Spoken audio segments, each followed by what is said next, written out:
오늘 읽어주신 이 말씀,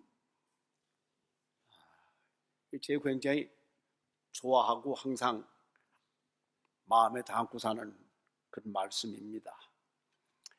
여기 지금 우리가 지난주에 성찬도 했고 참 주님의 부활을 기념하는 예배도 드리고, 저는 또 무슨 떼복을 받았는지 우리 집안의 3대가 성가대에서 한꺼번에 그 찬양을 드린 건 이건 우리 가문의 정말 이게 광영입니다.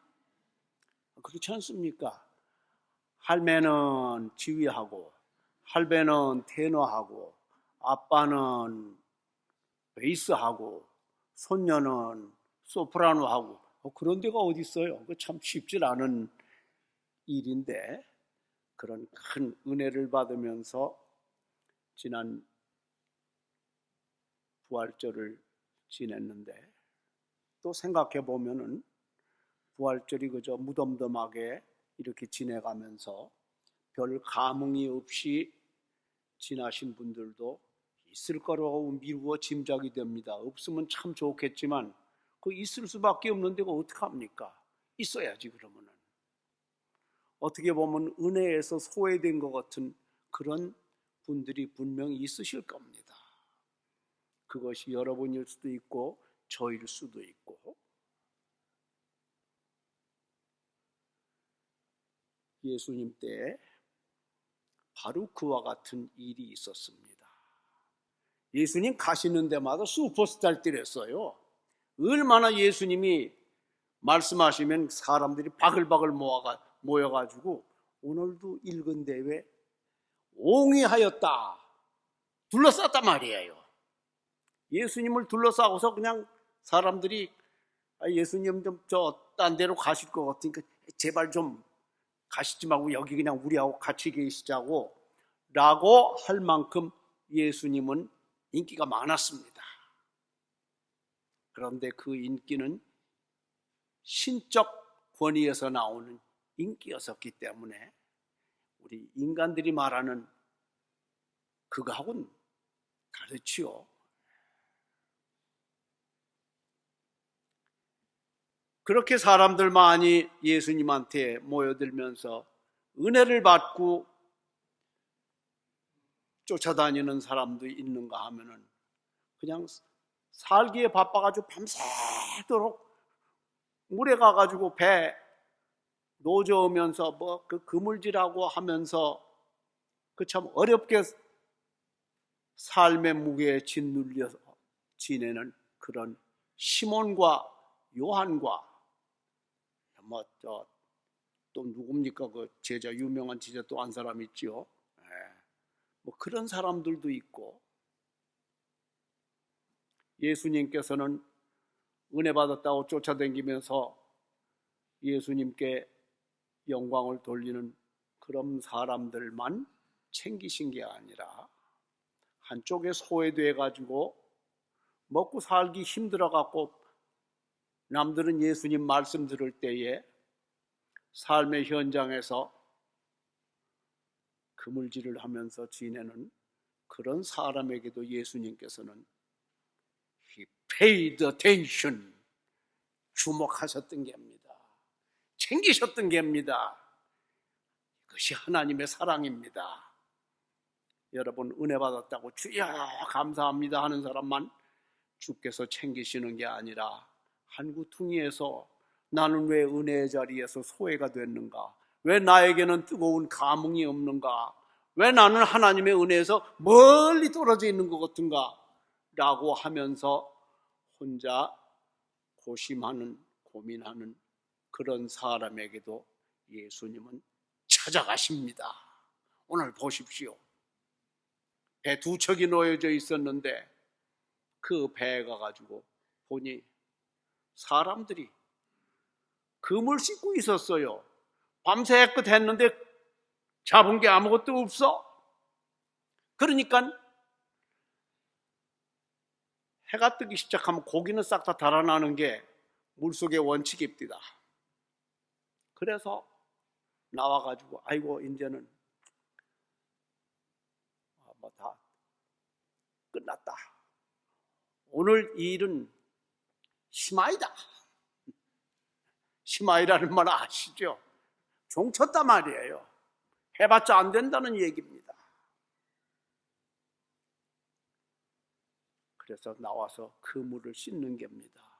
어부가 그물을 씻을 때 옆에 잡은 고기가 잔뜩 있으면야 오죽이나 좋겠습니까? 그런데 이 자들은 잡은 게 없어서 그냥 거기서 나와가지고 그물이나 씻고 집에 가서 아침 먹고 잠이나 좀 실컷 자야 되겠다. 막 그 정도밖에는 소망이 없었을 겁니다. 바로 그 자리에 예수님이 찾아가신 겁니다. 가셔서 대화를 나누십니다. 어이, 배 조금 띄워줘. 그랬더니 뭐 젊은 사람이 와가지고 배를 띄우래 그래. 그래서 아무튼 띄웠어요. 조만침 가가지고 그 예수님 설교하시던 자리라고 뭐 관광객들한테 이 얘기해 주면서 말하는 거 들었더니만 그 아픈 둔덕인데 물가 쪽으로다가 마치 언덕같이 그렇게 돼 있어서 거기 사람들 쫙 앉으면 이만큼 뛰어야지 또 이 얘기 말이 들릴 것 같이 생긴 그런 데야. 더더구나 이 아침녘에 바람이 바다 쪽 물 쪽에서 육지 쪽으로다가 부을 때 그때 이 얘기를 하면은 마이크 없어도 메가폰 없어도 잘 들린답니다. 그런 자리가 바로 예수님이 배를 띄우시기를 원하셨던 그 자리였었는데 거기서 말씀을 하셨습니다. 얼마나 길게 하셨는지 그건 성경에 안 나와 있어요. 아무튼 말씀을 하시다가 그치고서 은혜에서 소외됐던 이 먹고 살기 힘들어하는 베드로 전에 시몬, 야고보, 요한 이 세 사람한테 말씀하십니다. 좀 깊은 데로 가서 그물질 해봐라. 이 말씀할 때 참 우리가 생각해봐도 이 양반 당돌하네. 이 양반 보아하니 이 동네 사람도 아닌 것 같은데 이 양반 어부도 아닌 것 같은데 그물질이나 뭐지 해봤겠나 싶은 사람인데 근데 와가지고 우리 그래도 갈릴리 바다 하면은 내가 참 챔피언급인데 이런 사람이 와가지고 시건방지게 이래라 저래라 하고 막 그러나 그런 생각 왜 안 들었겠어요? 우리가 상식적으로 생각해봐도 그건 100번 듭니다. 그런 생각이.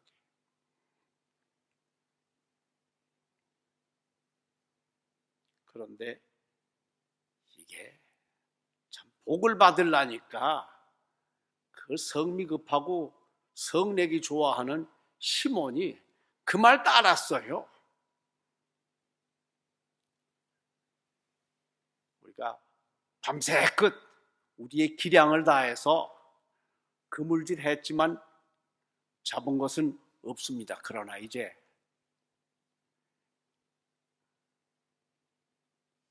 선생의 말씀에 따라서 그물질을 하겠습니다. 하고 깊은 데로 갔던 겁니다. 무슨 일이 생겼습니까? 너무 많이 잡혀가지고 배가 까랑게 생겼어. 할 수 없어서 다른 배를 불러가지고 두 배에다 가득히 채웠더니 얼마나 깊이 깔았는지 물이 찰랑찰랑 넘치려고 그래. 이것이 바로 주님의 역사였습니다.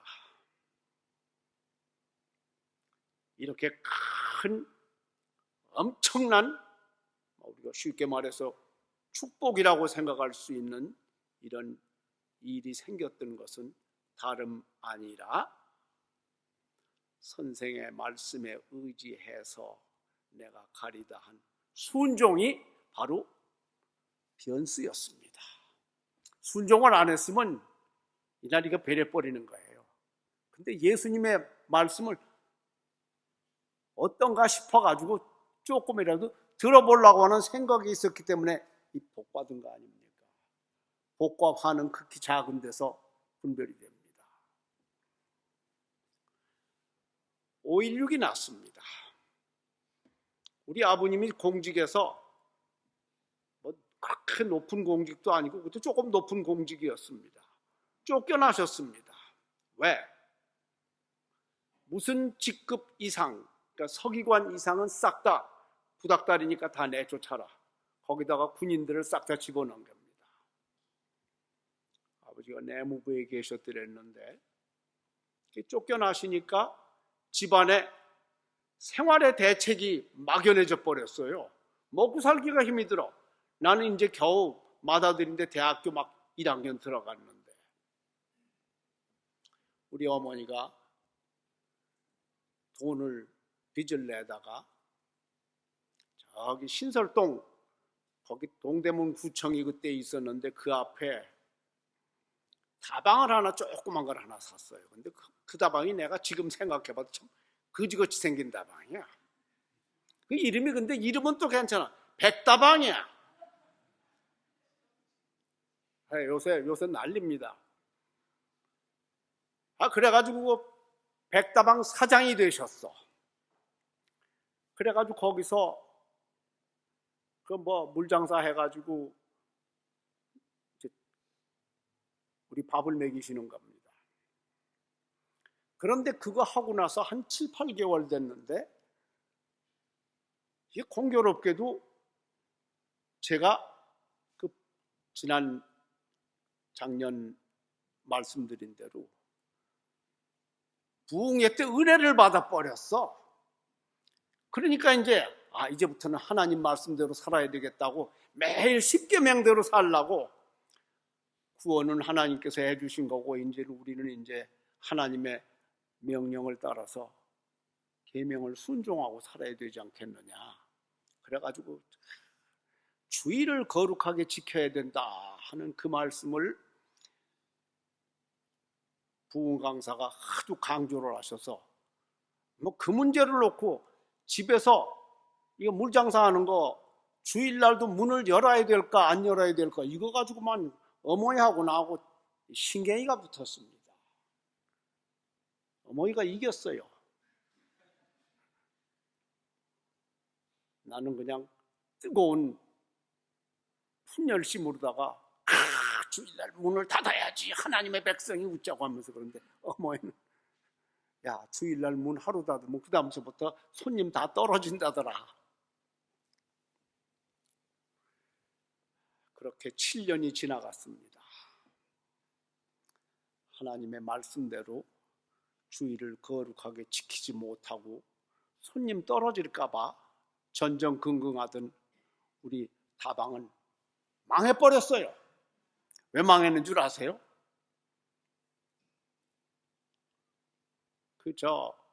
건물 주인이 다 내쫓고 거기 영수학원 하겠다고 그렇게 해가지고 지금도 보니까 뭐 고려학원인가 그런 게 있어요. 그 자리에 영수학원 한다고 다 나가라 그래갖고 권리금 한 푼도 못 받고 그러고 쫓겨난 겁니다. 그때 만일 우리가 주일날 뭐 역사에 가정은 없다고 합니다만도 그 주님의 말씀대로 주일날 문 딱 닫고 그렇게 했었으면은 혹시 하나님께서 긍휼히 여겨서 지금 최소한도 100조 원이 정도는 되지 않았을까? 그 동네에 그냥 스타벅스가 됐을 것 같은 상상도 하게 됩니다. 그런데 한편 주일날 문을 닫아가지고 떼복을 받은 사람이 있기는 있어요.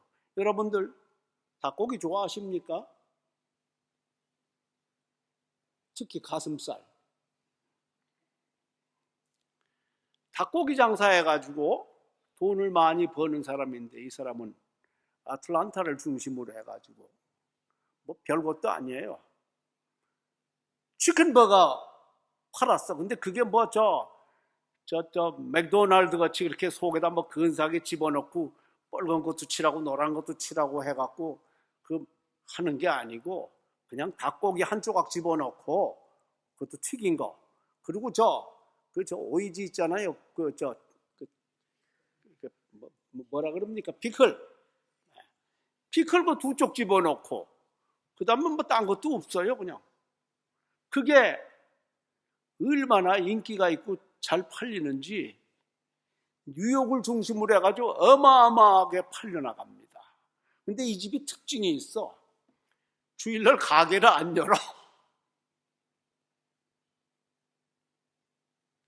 여러분, 햄버거 장사가 아니면 치킨버거 장사가 주일날 안 열면은 주일날 야구장 가고 뭐 이렇게 저렇게 운동시간 많이 가고 하는데 그거 문 안 열고 그렇게 하면 손해가 약찹니다. 근데 이 골똘한 어떻게 보면 뭐 다른 사람들 꼰대라 그러겠죠. 이 근본주의 신앙을 갖고 있는 이 사람은 문을 안 열고 그대로 그냥 심지어 무슨 일이 있었냐면 미국에서 최고 국민적인 축제의 날이 슈퍼볼 하는 날입니다. 이 슈퍼볼 하는 날에 그 많은 사람들이 그냥 스테디움에 꽉 찼는데 거기 쭉 펩시도 있고 코카콜라도 있고 다 있었는데 가게들이 오늘 주일날 이 가게가 문 여나 안 여나 한번 보자 하고 사람들이 내기를 할 정도였었어요. 근데 정말 문을 안 열었어. 배짱도 좋지요. 그 어마어마한 사람들이 몰려드는 그날 문을 안 열어버렸어. 그렇게 하고 고고하게 문 딱 닫고 closed. 그랬는데 3년 전에 그 회사의 매출액이 전 미국 유통업체 중에서 3등을 했습니다. 여러분 이거 믿어지십니까? 이게 바로 칙필레입니다. 닭고기집이에요. 뭐 KFC가 아니에요. 전 미국 그 엄청난 시장에서 3등.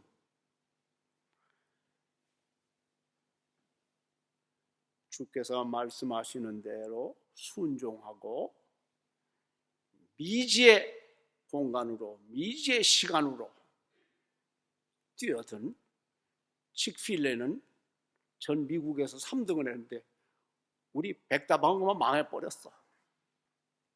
Why? 이 차이를 뭐가 맹그렇겠습니까? 저는 단언컨대 하나님께서 당신의 말씀대로 순종한 그 닭고기 장사는 나수 챙겨주셨고 소탐 대실하면서 주일날 문 꼭 열어야 된다고 그래가지고 아들 말도 안 듣고 하던 우리 엄마는 다방이 그만 날아가 버렸고 저는 그렇게 생각합니다. 지금까지도 그 생각을 버리질 않습니다. 우리 그때 그냥 주일날 딱 문 닫고 했으면 지금쯤은 그냥 스타벅스 같이 될 텐데. 여러분 웃자고 하는 얘기가 아닙니다. 하나님께서 명령하신 대로 사는 그 사람에게는 이것보다 더한 축복이 올 수 있습니다. 오고야 맙니다. 왜? 주께서 약속을 하셨기 때문에. 약속 안 해놓고 그 약속을 해놓고 안 지키시면 참 웃기는 하나님 아니겠어요? 그러나 하나님은 신실하십니다. 하나님은 신실하십니다. 당신의 말씀을 순종하는 자녀들에게 반드시 챙겨주십니다. 이 시몬이 내가 사실 이 바다에 대해서는 당신보다 내가 많이 아는 것 같은데 그래도 당신이 그런 말씀하시니 내가 그저 존경하는 마음으로다가 가서 나의 생업인 그물을 집어넣어 보겠소. 그물이 이분은 생업입니다. 삶의 도구입니다. 그리고 그 그물이 바로 삶의 자리입니다. 그대로 했더니 하나님께서 그 생업을 챙겨주셨어. 어마어마한 축복을 받았다고 생각하는데 여기는 아직 은혜 중에서는 쯔기다시야. 여러분 저 횟집에 가면은 쯔기다시라고 뭐 잔뜩 깔아주는 거 있잖아요. 진짜 나오는 건 나중에 그 생선이 나와야 되잖아. 밑반찬이 쫙 깔린 정도입니다. 시몬이 어떻게 했습니까? 이야, 이거 고기 이거 정말 무지막지하게 잡혔네. 얼마나 좋았겠어요. 그런데 역시 시몬이에게 또 비범한 데가 있었어. 그 비범은 하나님의 은혜로 인해서 생겨지는 비범함입니다. 와, 신난다, 뭐 대박이다, 뭐 이렇게 하고 광치지 않았어요. 예수님 앞에 엎드려서 주여, 나는 죄인으로서이다. 나를 떠나소서. 이 자각, 이게 위대한 겁니다. 여러분들 뭐 아파트 당첨된 적이 있습니까? 혹시 로또가 당첨된 줄이 있습니까? 애 학교 붙어가지고 기뻐한 적이 있습니까? 다 좋습니다. 감사할 일입니다.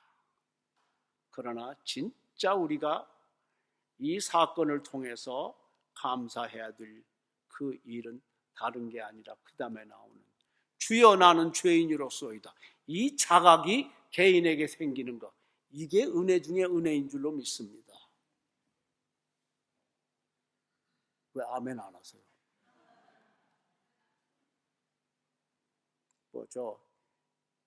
이재명한테 박수 안 쳤다고 갈 때 나무라 그런 목사가 있다 그럽니다. 요새 그게 아니고 하나님께 우리가 순종하면서 이렇게 주의 말씀을 따라서 나의 생업을 수행할 때에 그때 하나님께서는 그 그물에 어마어마한 수의 물고기를 집어넣어 주십니다. 그 모나미 볼펜 보면 뭐 103인가 뭐 163인가 뭐 하는 숫자가 있잖아요. 그게 베드로가 고기 잡은 숫자 그걸 그냥 많이 써놓은 겁니다.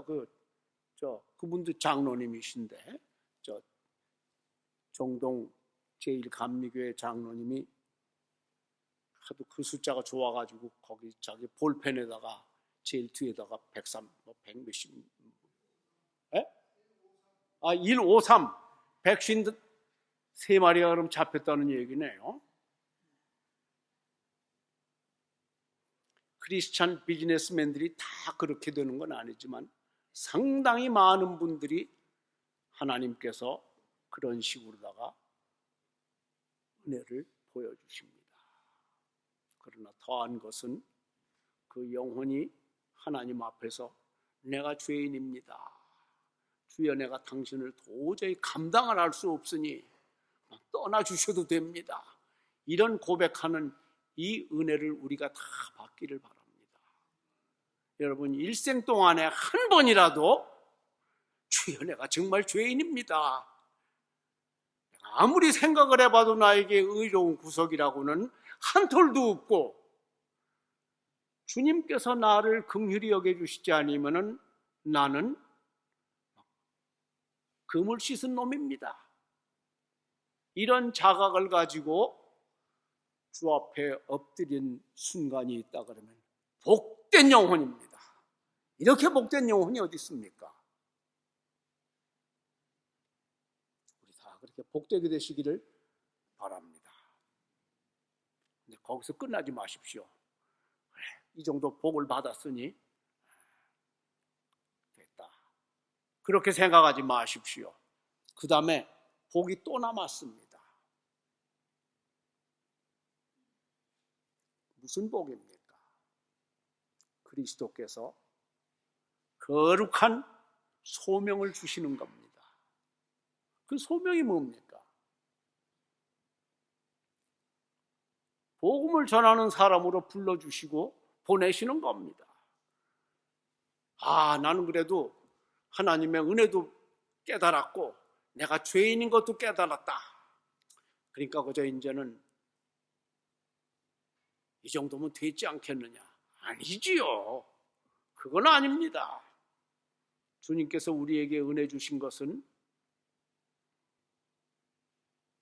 주를 위해서 때가 되면은 고난이라도 받도록 하기 위해서 은혜 주신 겁니다. 그것이 바울의 정신입니다. 그것이 전도자의 마음입니다. 전도자가 반드시 지녀야 될 마음입니다. 여러분, 그래서 우리는 이런 데 앉아가지고 그냥 예배드리고 신앙생활 열심히 하고 그저 버디 하면서 친하게 지내면 그것이 사랑인 줄 알고 아닙니다. 키에르케고르는 그랬습니다. 사랑? 아무도 모르는 사람, 불특정 인간에게 마음을 쏟는 것, 그것이 사랑이지. 다 아는 사람들끼리 서로 이해관계가 있어가지고 좋다 그러고 사랑한다 그러면 그거 사랑 아니라 그랬어요.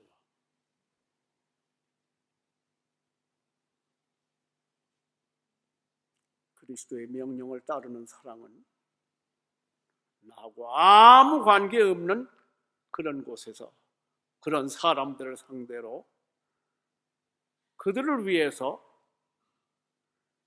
내 자신을 열고 필요하면은 주고 더 필요하면은 죽기도 하는 것, 그것이 신자들이 지녀야 될 사랑입니다.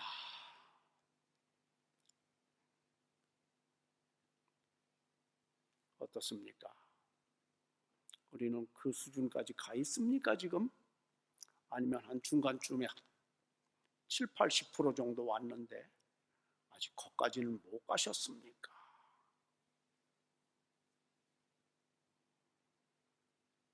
신자는 딴 거 없습니다. 예수님 마지막으로 감람산에서 승천하시기 전에 하신 말씀도 땅 끝까지 이르러 너희는 교회를 잘 짓고 교회에다가 좋은 60억짜리 파이프 오르간 독일에서 사들여다가 그거 해놓고 스테인글라스 잘 해놓고 성가대 기차게 옷 입혀서 매주 성악 전공한 독창자 데려다가 앉혀서 찬양 잘하고 그렇게 하면서 화려한 예배를 드려라, 그렇게 말씀하십니까? 아니지요. 뭐라 그러셨습니까? 땅 끝까지 이르러 나의 증인되라. 여러분, 오늘 어느 만큼 그 말씀에 대해서 순종하고 삽니까? 이제는 때가 가까워졌습니다. 저는 나이가 먹어서 그런지 요새는 주님 만날 시간이 참으로 임박했구나 하는 그런 생각을 떨칠 수가 없습니다. 모르긴 해도 여기서 내가 제일 먼저 예수님 앞에 가는 그런 사람이 될지도 모릅니다. 그러나 주 앞에 서는 그 시간은 나이 순서되는 것대로 오는 것도 아닙니다. 주님 앞에 설 때에 야, 너 뭐 하다 왔어? 야, 저 장로 좀 열심히 했습니다. 장로하면서 뭐 했어? 뭐라고 대답하시겠습니까? 주여, 내가 보잘것없지만 그래도 동네 돌아다니면서 전도하고 사람 만나면 전도하고 복음을 증거하려고 저 애는 썼는데 얼마나 많은 사람이 믿었는지는 모르겠나이다. 오히려 그런 사람 보고 착하고 충성된 종이라고 주께서 칭찬하실지 모릅니다. 그래서 우리의 모든 신자로서의, 더더구나 회개한 신자로서의 모든 역량은 이제 복음을 증거하고 전하고 다른 사람들의 영혼 앞에 예수 그리스도를 드러내놓고 증거하는 그 일에 우리가 혼신의 힘을 다 써야 될 마땅한 카이로스가 지금 도래했습니다. 여러분, 이거 간단하게 듣지 마십시오. 우리의 인생도 짧지만 심판의 큰 주님의 날은 문 앞에 당도해 있습니다. 어떤 신학자는 그렇게 말했잖아요. 시계가 쿵 하고 치고 지금 떨어지기 직전이라고, 추가. 그 정도로 임박한 시간입니다. 문자같이 impending crisis. 이것이 바로 우리가 살아가고 있는 영적인 위기입니다. 마음을 다하고 뜻을 다해서 이제는 전도하고 선교하고 그리스도 전하고 해서 내 집을 꽉 채우라고 하신 그 주님의 명령에, 예, 제가 이제부터는 그렇게 살겠습니다. 이제부터는 우리 교회 꽉 채우기 위해 가지고 내가 사람들 붙들고 전도하는 일에 더 열심히 하랍니다. 주님, 이번엔 믿어주셔도 됩니다. 뭐 이 정도 나와야지 이게 좀, 이게 뭐 좀 신자 노릇하는 거 아니겠어요? 라고 참 그 조그만 교수가 그런 얘기 하고 갔는데, 그 맞는 말이지. 근데 안 되는 거 어떡하나. 그렇게 하고 그냥 관둬버리면 우리에게는 아마 주님께서 상급이 없을지도 모릅니다. 여러분, 이 빈자리가 아직도 있습니다. 여기도 있고 여기도 있고 여기도 있고. 이 자리가 꽉 차도록 주의 일에 열심을 내면서 사람을 낚는 어부가 됩시다. 사람을 낚는 어부. 혹시 내년에 주께서 허락하시면은 다시 이 교회에 와서 봤을 때에 여기 꽉 차고 여기 꽉 차고 성가대도 저까지 그냥 늘려가지고 그냥 꽉 차고, 그러면 얼마나 좋겠어요. 그렇게 되기를 저는 캄보디아 가서도 기도하겠습니다. 이거는 약속합니다. 기왕에도 했었으니까. 여러분도 나에게 약속하시겠습니까? 대답이 없으신 거 봐요. 이거 좀 수상한 거야, 이게. 대답이 없는 건. 그저 한 달에 한 번이라도 좋으니까 복음을 증거하는 삶을 삽시다. 그래야지 사람이 낚입니다.